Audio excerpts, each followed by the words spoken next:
Hello team, today we're going to make an avocado toast sandwich with multi-whole grain sliced bread.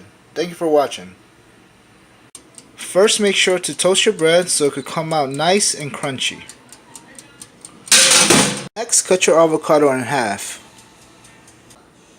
Remove the avocado seed and peel off the skin. You get more nutrients from the avocado by peeling off the skin versus removing it with a spoon. After you remove the skin, now you have to smash the avocado.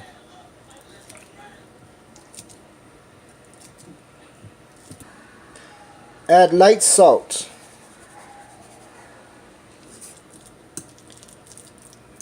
Keep smashing your avocado. When you're done smashing your avocado, add it to your toast.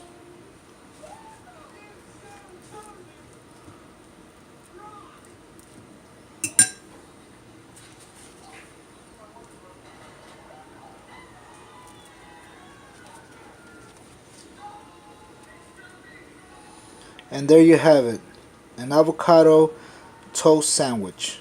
Thank you for watching. Please subscribe and like. Have a nice day.